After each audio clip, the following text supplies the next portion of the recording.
Sir और सरूपदेसर गांव के ग्रामीणों ने नवेली लिग्नाइट के पास गए और कई परेशानियां थी उनके उस विषय में वो कई प्रतिनिधिमंडल 5-7 लोग अंदर गए और जो प्लांट के बड़े बड़े अधिकारी हैं उनसे मुलाकात की और इनके क्या प्रतिक्रिया रही, आइए हम बात करते हैं ग्रामीणों से।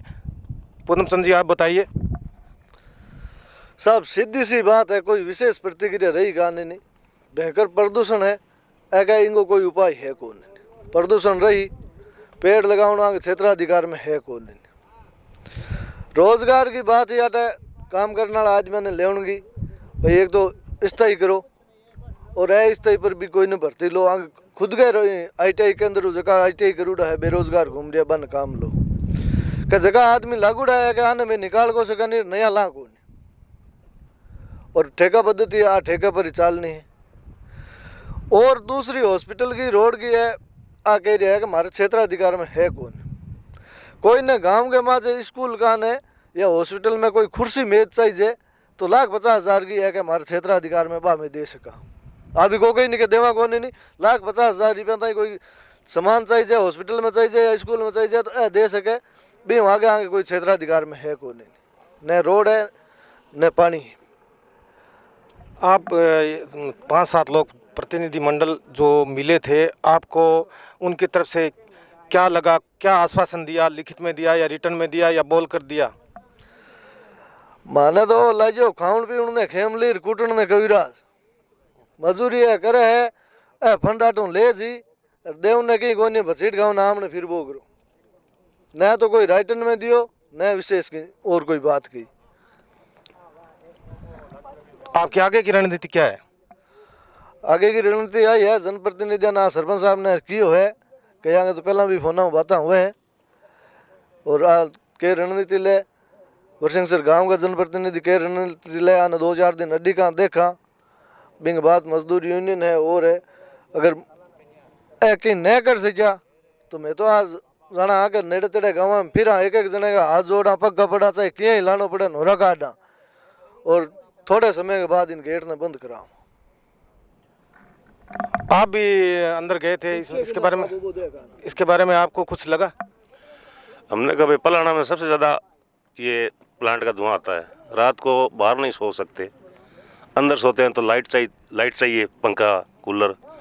हमें लाइट फ्री कर दो 100 यूनिट पलाना में।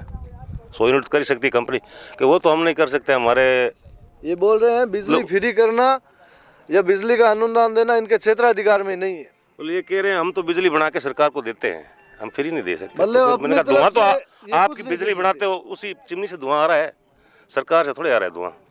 तो कोई संतुष्ट जवाब नहीं दिया। अच्छा, एक और बात मेरे को अजीब लगी, ये इन अपने क्षेत्राधिकार से कुछ नहीं दे सकते और इनके क्षेत्राधिकार की जमीन पर आप इनकी अनुमति के बगैर खड़े नहीं रह सकते। थोड़ा गौर करना, उधर पीछे टिल्ला है मार्बल का, आप कैमरा घुमा के देख लेना, जो आपको दिखाई दे रहा है ना वो बरसिंगसर की गोचर पे है। NLC की गाड़ियों से वहाँ मिट्टी डाली हुई है, वो गोचर पे है। आप एक ट्रैक्टर अगर गोचर से मिट्टी का अपने घर पे भर के लाते हो तो आप पर मुकदमा होता है, आप नहीं ला सकते। इन्होंने पूरा वहाँ पहाड़ खड़ा कर रखा है।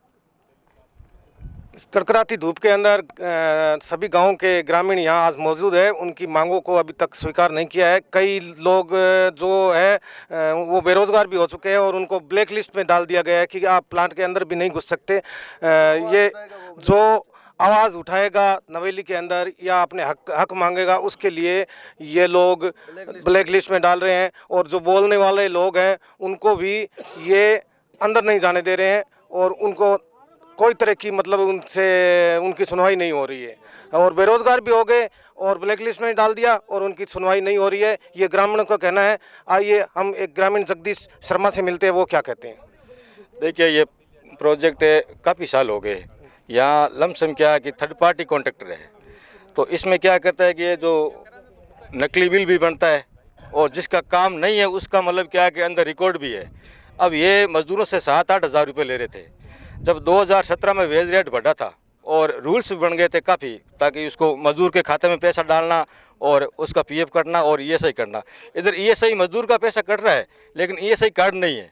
और ESI कार्ड अगर हो तो उसमें मतलब क्या है कि आज 1,000 मजदूर अंदर काम करे तो 1,000 परिवारों को 10 लाख रुपए तक का मेडिकल सुविधा मिलता है नवली की तरफ से, बाकी एक पैसा भी उसी को मिलता नहीं है। तब हमने ये आवाज़ उठाया था मजदूर यूनियन तरफ से, तो मुझे ये इतना अंदर भ्रष्टाचार हो रहा है, आप इसके लिए कुछ कदम उठाइए। तब हम लोगों को क्या कि जो जिन मजदूरों ने बोला ना अंदर, तो उसको नवली ने बोल दिया आप तो गलत बोलते हो, ऐसा नहीं चलेगा, आपको ब्लैक लिस्ट कर दिया। कम से कम 324 वर्कर है जो जिनके खेत छूटे हुए हैं, उनके खाते छूटे हुए हैं, और वो आज उनको निकाल दिया, वो सारे बेरोजगार बैठे हैं। और जितना जहाँ तक पहुँचना था ना, हमने चाहे नीचे से लेके ऊपर तक पूरी बात पहुँचाई हमने 10 सालों में, लेकिन अभी तक एक रिटर्न में कोई लिखित में कोई नवली देने के लिए तैयार नहीं है। और अब हमारा यही फैसला है कि हम होली के बाद में गांव-गांव जाएंगे, और होली तक उनका टाइम दे रखा है, उसके बाद नहीं है तो फिर हम धरना प्रदर्शन करेंगे, टेंट लगाएंगे, और पूरा हम जो है वो लिखित में लेके उठेंगे जो भी हमारी मांग है। रोजगार आप यहाँ एक मतलब रिकॉर्ड करके चेक करो तो इसके अंदर इतना भ्रष्टाचार मिलेगा कि कोई बंदा काम करता ही नहीं है, और उसका भी अंदर इसके अंदर पीएफ कट्टा मिलेगा आपको, और उसकी सैलरी जाएगी। और जो बंदा काम कर रहा है कंटिन्यू 26 दिन, उसकी पीएफ इसके अंदर 5 दिन की कटती है, 5 दिन की पीएफ, बाकी उनको रिश्तेदारों को काट देते हैं। ऐसा भी मैटर मेरे पास पड़ा है। तब ये पूरा मैटर मैंने लेबर कोर्ट में ले जाकर रखा, हमारा लेबर कोर्ट के अंदर चल रहा है, लेकिन नवली कंपनी मतलब क्या अपने लाखों रुपए का वकील खड़ा करके एक लेबर को हराने के लिए, एक मतलब मजदूर को हराने के लिए नवली कंपनी अगर लाखों रुपए लगा सकती है वकील के लिए, तो ये तो कंपनी आज मतलब क्या कि पिछले समय 36,000 करोड़ रुपए 2017 के अंदर यहाँ का मतलब एक बजट उठा था, हमारे गांव में नहीं लगा, एक पैसा भी नहीं लगा। वो सारा पैसा तमिलनाडु चला गया, किसी को 5 लाख दे दिए, किसी को 10 लाख रुपए दे दिए, वो पैसा सारा दब गया यहाँ पे, उस पैसे का कोई रिकॉर्ड नहीं है। अब हमारी मांग यही है कि हम 1 रुपया भी CSR का फंड आसपास के इन 7 गांवों के अलावा जाने नहीं देंगे, चाहे कैसा भी हो, चाहे हमें कुछ भी करना पड़े। और हमारा रोजगार है, हमारा अधिकार है। एक मैं और मेन बात बताता हूँ, जैसे 5 खेत छूटे हैं, 5 भाइयों के छूटे हैं, 5 खसरा नंबर है, लेकिन उनके अंदर इतना धोखा किया कि उनमें से एक ही व्यक्ति को नौकरी लग गया, 5 की जमीन चली गई, रोजगार एक को चला, अब 5 घर बेघर हो गए। अब वो 5 घर उसका प्लांट का क्या करें हम? उस टाइम तो हमें खुशी हुई थी कि हमारे गांव में इतना बड़ा प्रोजेक्ट आएगा, यहाँ चारों तरफ लाइटें होगी, यहाँ अच्छा मतलब चमन होगा, लेकिन हमें तो नौकरी भी, जमीन भी छीन लिया और नौकरी भी नहीं दिया, और कम से कम पैसों में ज़बरदस्ती छीना और पैसा ले लिया। और मतलब इतना भ्रष्टाचार है, हद से ज़्यादा भ्रष्टाचार है। हर कर्मचारी से लेके इसके अंदर 2-4 कर्मचारी ऐसे बैठे हैं जो फ़ोनों पे मतलब क्या कि बिल पास करते हैं, एकदम फ़ोनों पे पूरा। अगर उनको रिकॉर्ड CBI जांच हो यहाँ पे, तो कम से कम इसमें इतने अधिकारी है जो जेल जाने के लिए मतलब एकदम उनको भेजे तो भी कम है। उन्होंने यहाँ की जनता के लिए इतना मतलब क्या कि अत्याचार किया है, अपने पोस्ट का मतलब कि एक दुरुपयोग किया है, मतलब एक समस्या पर है, इतना हो गया है, फिर भी मतलब ये नवली आज सुनने को तैयार नहीं है। आप भी ब्लैक लिस्ट में हैं, उस ब्लैक लिस्ट में? बिल्कुल, मेरे को ब्लैक लिस्ट डाल दिया था कि आप या तो आप काम करो या आप मजदूर की आवाज़ सुन दो। मैंने बोला मैं काम करूं या मजदूर की, अगर भ्रष्टाचार हो रहा है, अगर मैंने किसी को बोल दिया तो इसमें आपत्ति क्या है? लेबर इंस्पेक्टर यहाँ आ रहे हैं, अगर हमने मिलकर बोल दिया साहब हमारे से 7,000 रुपये वापस ले रहे ठेकेदार, अब हम क्या दें? हमारा 15,000 रुपये सैलरी है और घर हम 5,000 रुपये ले जा रहे हैं, तो इसमें आपत्ति क्या है? इसमें बुराई क्या है? हमने सच्चाई तो बोला। फिर नवली के अधिकारी वो राकेश मीणा रेस ऐसे कुछ बहुत आदमी है, अच्छा वो बोलते हैं ना आप तो काम नहीं करते, आपको ब्लैक लिस्ट कर दिया, आप आना ही मत। गेट पास ठेकेदारों के पास रहता है जेब में। 2018 के अंदर हमने ये बोला था कि आप ये भ्रष्टाचार रोकना है तो आप ये पंचिंग मशीन है वो आप इशू कर दो ताकि भ्रष्टाचार कम हो जाए।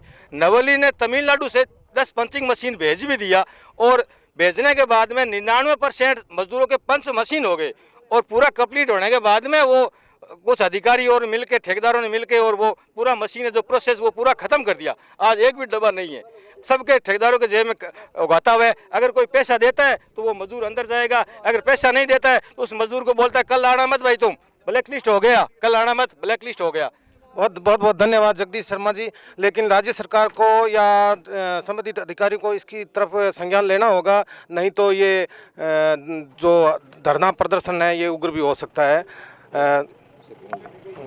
देखिए, मैं एक बात ये कहना चाहता हूँ, ये प्रोजेक्ट है वो केंद्र सरकार का प्रोजेक्ट है और यहाँ राज्य सरकार है, तो ये जो केंद्र सरकार का जो सिस्टम लागू होता है ना, तो राज्य सरकार को और केंद्र सरकार को दोनों बैठ के ये मामला सुलझाना चाहिए कि जो केंद्र सरकार के जो रूल है वो यहाँ लगना चाहिए, मजदूर के जो लेबर एक्ट बने हैं, या तो लेबर एक्ट को आज हमें 4-4 साल से लेबर कोर्ट के चक्कर काट रहे हैं। मजदूर यहाँ से मुकदमा कर रखा है मजदूरों ने लेबर कोर्ट में, लेकिन कोई अब तारीख पे तारीख, एक तो वो बेरोजगार हो गया और फिर वो भाड़ा मार के और वो जयपुर जाएगा, फिर उसके सामने वो 10 लाख वाला वकील आएगा, तो फिर मजदूर को कौन जीतने देगा। लेबर कोर्ट को भी मैं कहना चाहता हूँ कि इसमें थोड़ा ध्यान दे, और केंद्र सरकार को भी कहना चाहता हूँ ये आपका प्रोजेक्ट है, इस पर थोड़ा ध्यान दे, और ज़्यादा से ज़्यादा ये जो आचार सुविधा मिल रही है वो कम से कम यहाँ के ग्रामीणों को लागू करे। ये मर जाएंगे हम तो इस प्रदूषण, इतना प्रदूषण आ रहा है कि अगर एक अधिकारी यहाँ अगर रात को सो नहीं सकता, मैं दावे के साथ कह सकता हूँ। मैं पीके मालिया, बरसिंह सर, आवाज़ न्यूज़।